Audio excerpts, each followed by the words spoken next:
Muy buenos días, amada Iglesia Emanuel Latinoamérica. Les saludo y les bendigo en la gracia, misericordia y paz de Dios. Ese Dios que es nuestro Padre amoroso y al cual tenemos acceso gracias a nuestro Señor Jesucristo. Hoy tenemos como título del mensaje, Decisiones en la vida de los remanentes. Las decisiones tienen que ver con la elección. ¿Qué elijo yo hacer? Elección. Elección es tener varias posibilidades, un abanico de posibilidades. Y nosotros, que somos hijos de Dios, ¿quiénes somos nosotros? ¿Quién es el yo que Dios creó? Fui creado como un ser espiritual, por lo tanto, mi vida obedece a todo lo que es espiritual. El apóstol Pablo está diciendo, por esta causa doblo mis rodillas. ¿Y cuál es la causa de la vida del apóstol Pablo? Es el evangelio. Para que el evangelio se propague, para que el evangelio llegue a todos los lugares, yo doblo mis rodillas delante del Padre, ante el Padre de nuestro Señor Jesucristo. Porque Pablo se está postrando ante la voluntad de Dios, sea cual sea.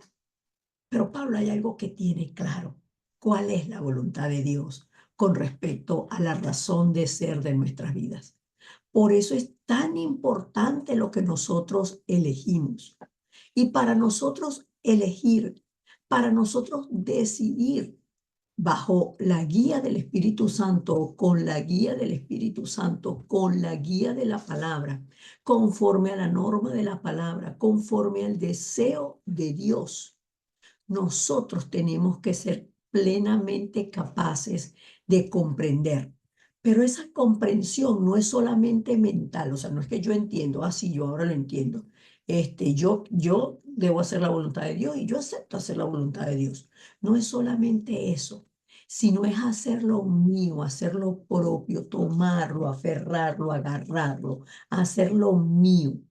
Por eso es que el apóstol Pablo utiliza una metáfora para explicar el amor de Dios, para que puedan comprender la altura, la anchura, la profundidad, o sea, todas las dimensiones que nosotros conocemos material y físicamente. Pero la dimensión espiritual del amor de Dios, de la plenitud de Dios, de la esencia de Dios, de la palabra de Dios, de la gracia de Dios, es ilimitada. Es ilimitada, absolutamente ilimitada. Por eso cuando nosotros tratamos de comprender nuestra identidad, estoy en la introducción, cuando tratamos de comprender la identidad, yo soy un hijo de Dios. Yo soy un hijo de Dios.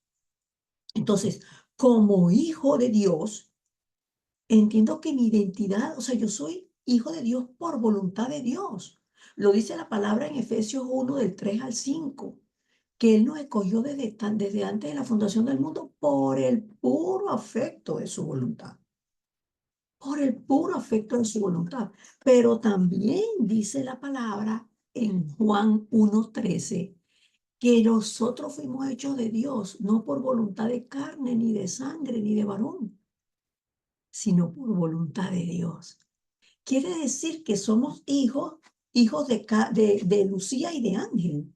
Sí, somos hijos de Lucía y de Ángel, pero eso no determina mi identidad espiritual, quién yo soy espiritualmente.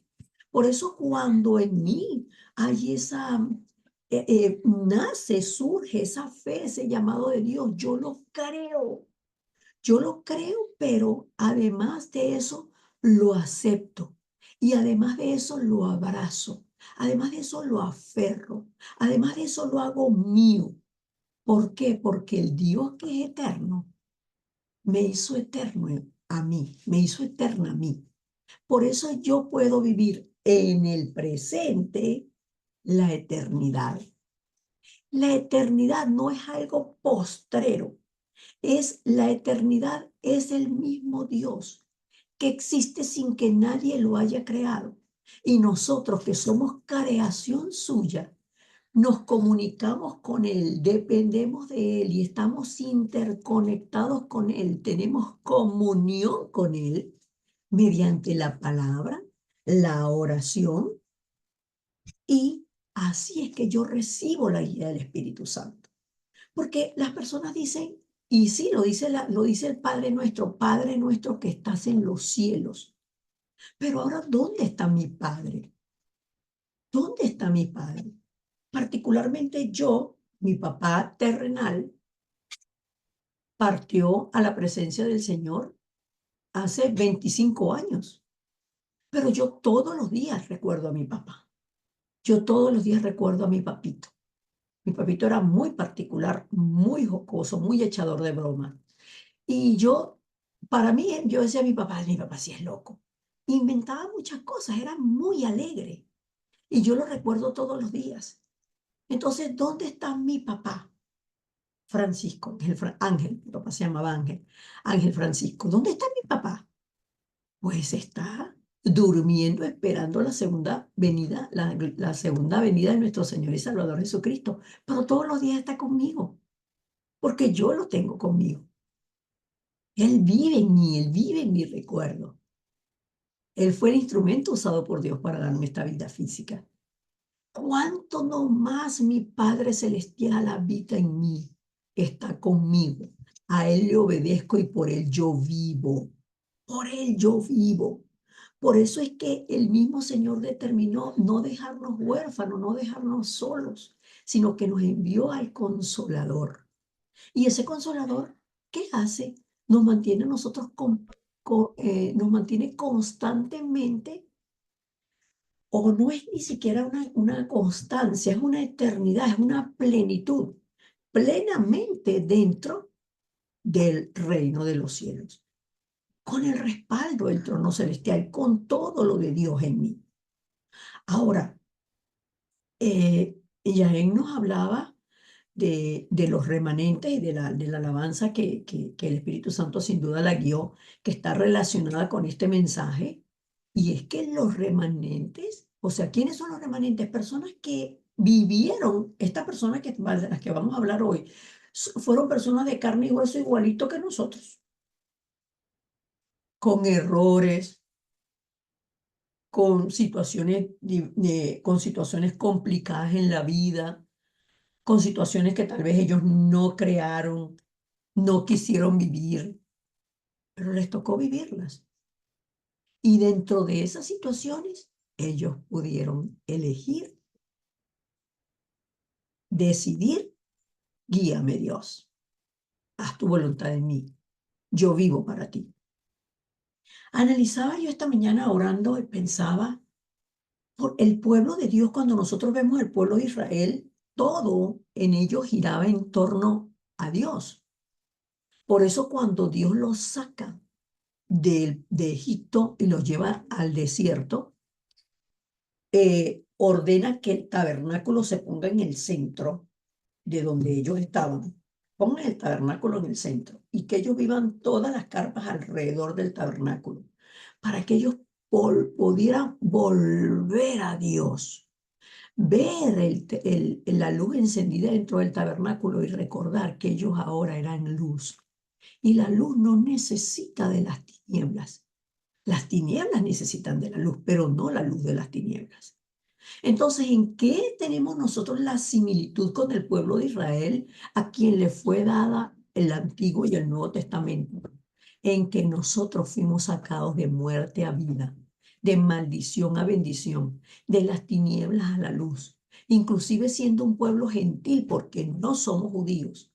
Dios proveyó la salvación para nosotros, haciéndonos hijos tal como son hijos de Dios, todos aquellos que lo reciben y todos aquellos que nacieron en Israel. ¿Son hijos de Dios solamente por el hecho de haber nacido en Israel? Por supuesto que no. Por supuesto que no. Lo que nos hace hijos de Dios es la decisión de vida que tomamos en seguir a Cristo el Dios que se hizo hombre como uno de nosotros para venir a buscarnos y dar gracias porque nos dejó la palabra como testimonio, nos dejó la palabra como manual de vida, nos dejó la palabra como guía, para que dentro de esa palabra nosotros seamos llenos de la palabra, llenos de la plenitud de Dios y podamos disfrutar de las obras del reino de Dios. Entonces, eso es la palabra, pero estamos viendo, hombres, lo que vamos a ver en el contenido, personas de carne y hueso como nosotros, que obedecieron la palabra de Dios, de carne y hueso como nosotros, con pestañas, con cejas y con cabello, con todo.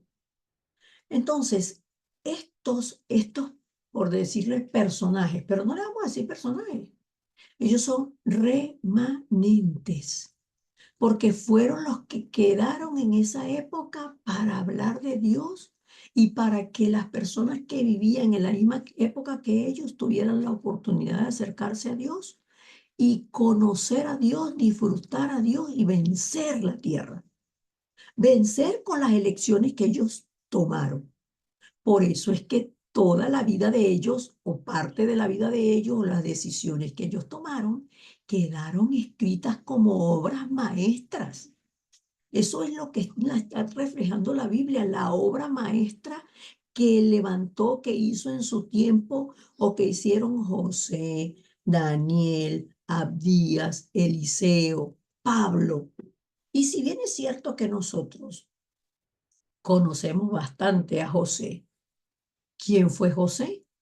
Un muchacho joven, un muchachito muy joven, 17 años, a quienes sus hermanos, por envidia, lo vendieron a otro país, a personas de otro país, y lo hicieron esclavo.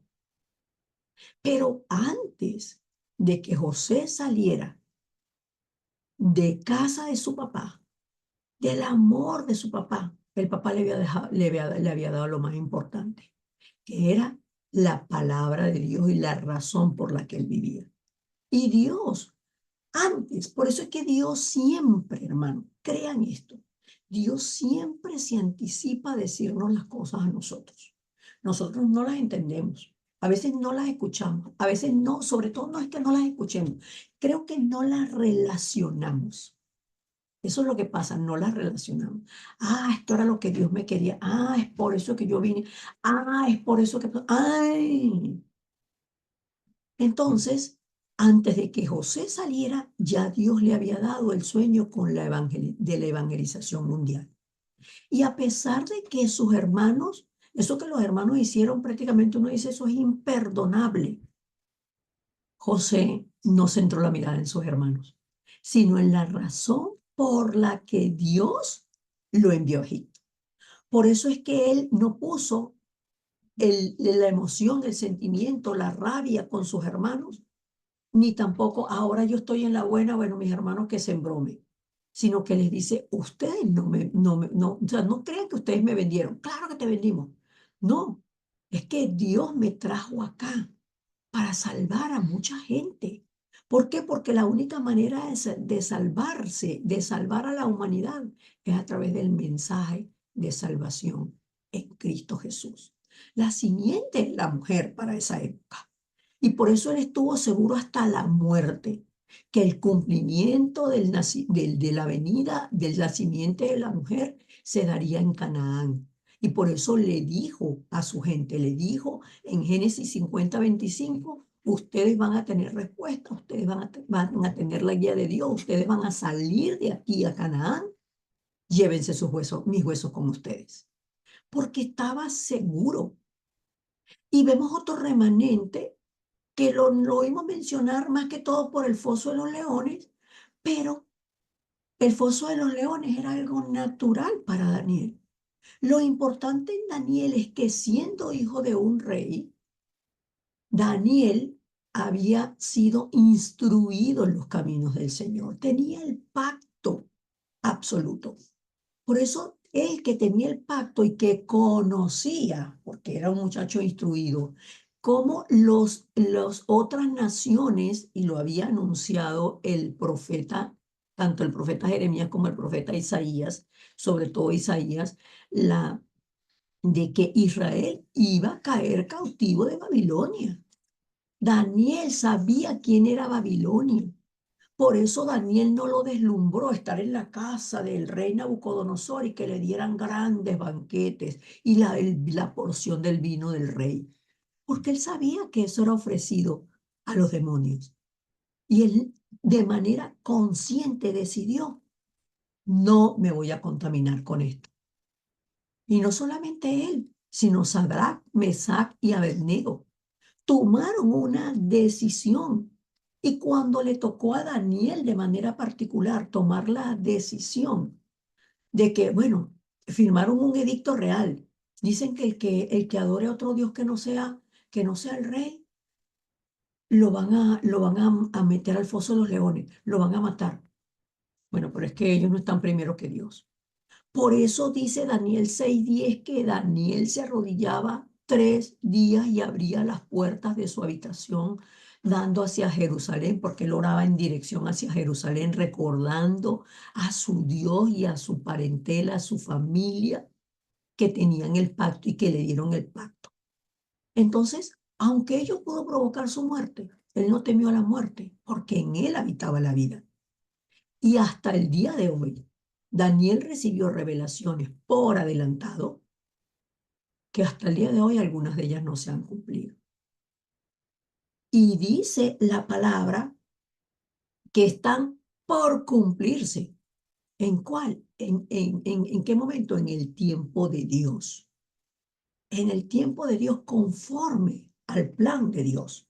Y hablemos de Abdías, un hombre poco nombrado, muy poco nombrado, era el mayordomo de un rey. ¿Quién es el mayordomo de un rey? Prácticamente nadie. O sea, un empleado, pues sí. Claro, el mayordomo tiene al lado al rey. Ay, ¿le puedes hacer el favor de decirle al rey que tal cosa, que me favorezca en esto? Y tal. Pero Abdías no tomó su posición para eso. Dice la palabra que era un hombre temeroso de Dios. Por eso es que el principio de la sabiduría es el temor a Jehová. Y no es un temor de que tengo miedo, sino es un temor reverente, de que yo obedezco la voluntad de Dios. Y sí, soy siervo del rey aquí en la tierra, pero realmente yo sirvo al Dios de los ejércitos, al Dios que creó los cielos y la tierra. Por eso Abdías, entendiendo quién era Elías, quién era el profeta de la época enviado por Dios, Abdías le obedeció a Dios de que le dijera al rey Acab que se había encontrado con él también siendo, estando,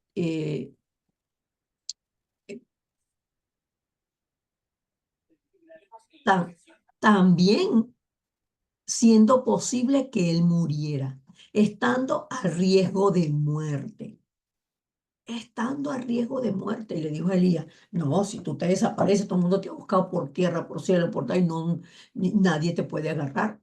Entonces, si yo le digo al rey acá que te vi, que estás aquí, no vas a estar, a mí me van a matar por mentiroso. Pero Elías le dio su palabra y él obedeció a la voz del profeta. ¿Y qué hizo él con ese poder que tuvo? Es que no podían ver a nadie que hablara de Dios, porque los mataban.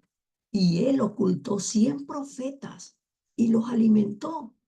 No les pudo dar mucha comida, pero con pan y agua, porque los sostuvo la palabra de Dios. Los sostuvo realmente la palabra de Dios. Y ustedes tienen allí cada una de las porciones de la palabra de la que estamos hablando de estos remanentes.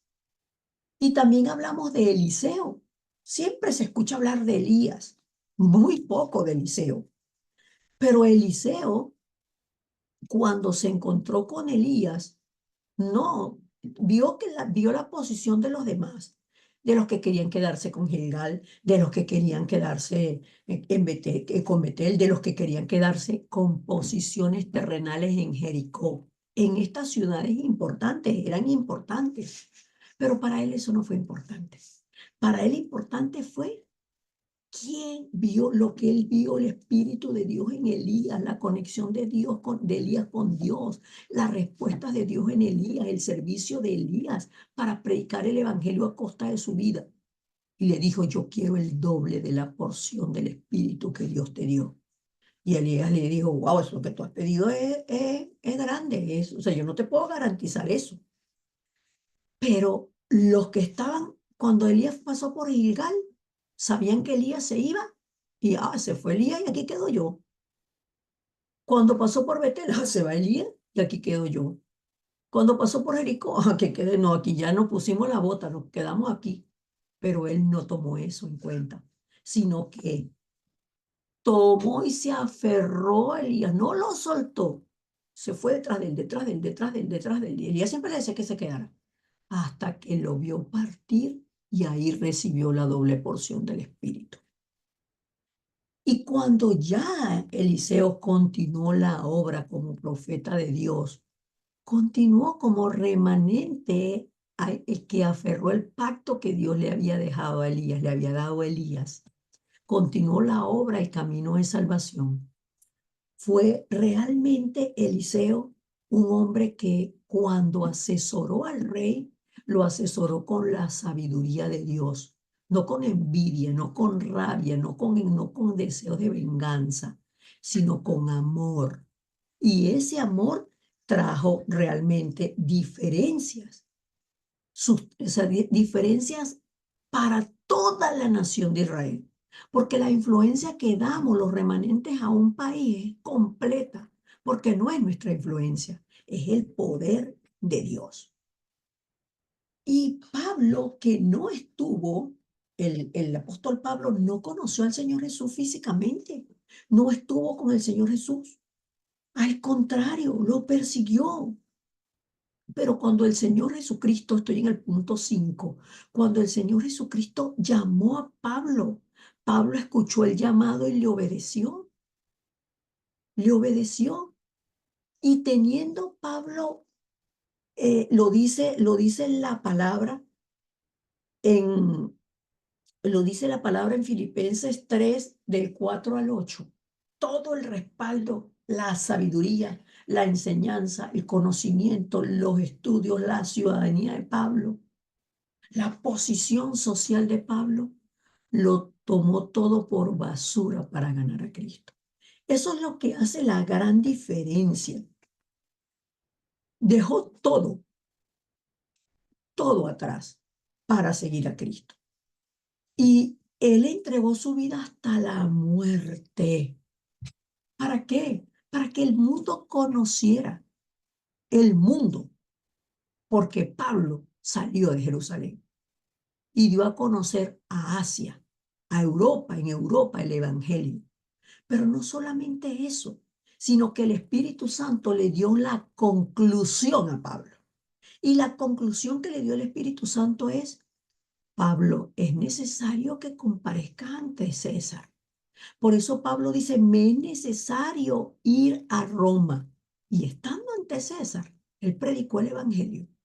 Se fue Pablo de la tierra, pero nos dejó la carta de Romanos capítulo 16.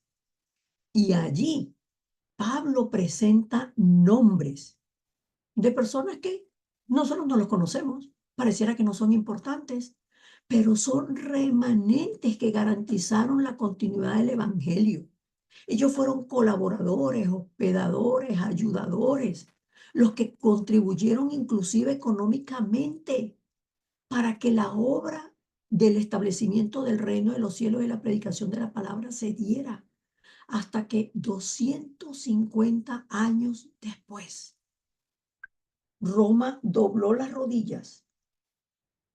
El emperador Claudio dobló rodillas delante del Señor Jesucristo y declararon el cristianismo como la religión oficial de Roma. Nosotros sabemos que el Evangelio no es una religión.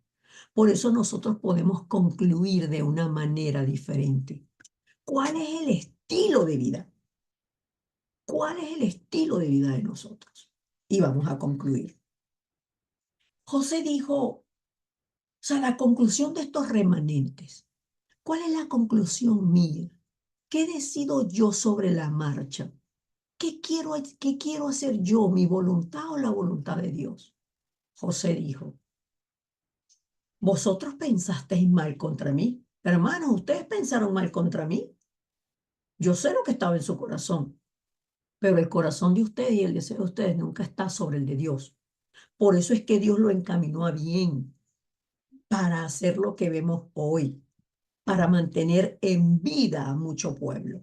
¿Por qué? Porque les estaba dando alimento físico.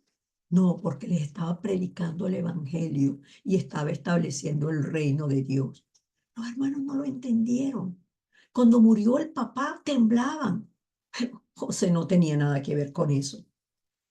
Y a Daniel, el Señor, las decisiones de Daniel, le dio el Señor la visión por adelantado y le dijo, pero tú, Daniel, cierra las palabras y sella el libro hasta el tiempo del fin. Desde que vivió Daniel, vio lo que nosotros no hemos visto todavía y está por cumplirse. La palabra lo declara. No lo hemos visto, no ha ocurrido, pero así como Daniel lo creyó, nosotros también elegimos creer que pasará el cielo y la tierra, pero la palabra de Dios permanece para siempre. Y a mí me encanta Abdías, porque Abdías quiebra esa promoción intencional que nosotros siempre queremos tener. Siempre, pero no nos gusta que nos los diga. No nos gusta que nos los diga que nosotros queremos que prevalecer nosotros y no ser nosotros nuestra voluntad. Por eso es que lo que quiebra a Abdías es la casa de cristal. Abdías quiebra mi casa. Yo soy de cristal, ay, que no me tomen, ay, que no me toquen, ay, que no, es que me hablaron mal, ay, es que me miraron, ay, es que no sé qué. Es que cómo pusieron a Violeta por encima de mí. ¿Será porque tiene ese nombre de flor? Por eso es que Abdías quiebra esa casa de cristal. Y cuando leemos el libro del profeta Abdías, que es uno de los profetas menores, es un solo capítulo. Y no se escucha mucho, no se nombra mucho el libro del profeta Abdías, perdón, ese capítulo del profeta Abdías que les sugiero que lo lean. Pero él trascendió el tiempo y el espacio. Y, y Eliseo, cuando vio que Elías se fue, se quebró emocionalmente, se postró y gritó a Dios, ¿dónde está Dios que se llevó a Elías? O sea, ¿dónde? ¿Por qué te lo llevas así? Pero allí Dios le dio la respuesta. Cayó el manto, porque es que Elías no murió, Elías no durmió, Elías lo traspuso Dios, se lo llevó Dios en el aire, se lo llevó con carros de fuego. Pero como ya pasó a ser un ser espiritual, no necesitaba el manto, no necesitaba ropa física. Y ¡bum! Cayó el manto de Elías. Y lo último que vio hacer Eliseo a Elías antes de partir fue con el manto a abrir el río Jordán. Pero Eliseo agarró el manto y golpeó el río y el río se abrió. De la misma manera como lo había hecho Elías. Las personas lo miraban del otro lado de la ribera, o sea, del otro lado del río, lo miraban. Pero Eliseo avanzó, pasó Eliseo por el medio de la palabra que Dios le dio y la petición que él le hizo y recibió la doble porción del Espíritu Santo. Y cambió la época. Yo, cuando leemos nosotros, que es lo que nosotros más conocemos de Eliseo, perdón, que es cuando el siervo vino el ejército de Siria contra ellos y el siervo tenía temor y Eliseo oraba y le abría los ojos y Eliseo oraba y le cerraba los ojos y Eliseo oraba y le volvía a abrir los ojos. ¿Qué fue lo que hizo Eliseo? Oh, rey, no los mates, déjalos que se vayan. Pero aquello significó que nunca más vinieron bandas armadas de Siria contra Israel. ¿Por qué? Porque la respuesta de Dios viene conforme a la decisión y a la elección que nosotros tomamos. Y estos remanentes decidieron por Cristo, por el Evangelio de Cristo, por la palabra de Dios, por el mandato de Dios. Y dice Pablo, pues si anuncio el evangelio, no tengo por qué gloriarme, porque me es impuesta necesidad. Y ay de mí, si no anunciar el evangelio. Me es impuesta necesidad, es que para esto es que yo vivo. Esta es mi razón de vivir, anunciar el evangelio. Pero como se los decía unas semanas atrás, a la primera persona que yo le tengo que anunciar el evangelio es a mí misma, a mí mismo. Y con denuedo, cree, vive, ora, lee la palabra, respira a Cristo y disfruta lo que Dios te ha dado.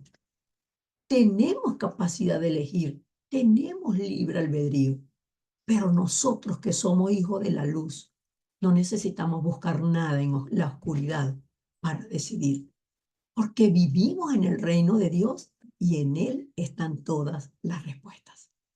Amén. Vamos a orar. Amado Dios y Padre, gracias por este poderoso mensaje de vida que nos has dado, que nos da la garantía de que nosotros somos los remanentes que quedamos para hacer tu voluntad, para decidir dentro de la palabra, para recibir la guía dentro de la oración y para que al tener vidas centradas en la buena noticia del Evangelio, seamos los que no fracasamos, sino los que avanzamos por encima de todo y de todos, no importando las circunstancias, porque ¿quién es el hombre, Señor, para que detenga tu Evangelio?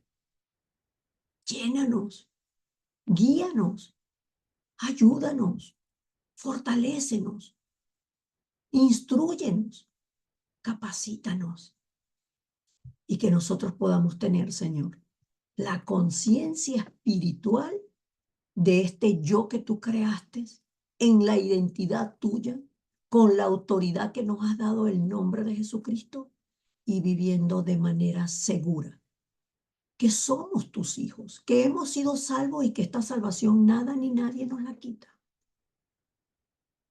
Que tú nos has dado el misterio de la oración dentro de la palabra y las respuestas que sí o sí tú nos das porque tú eres un Dios vivo.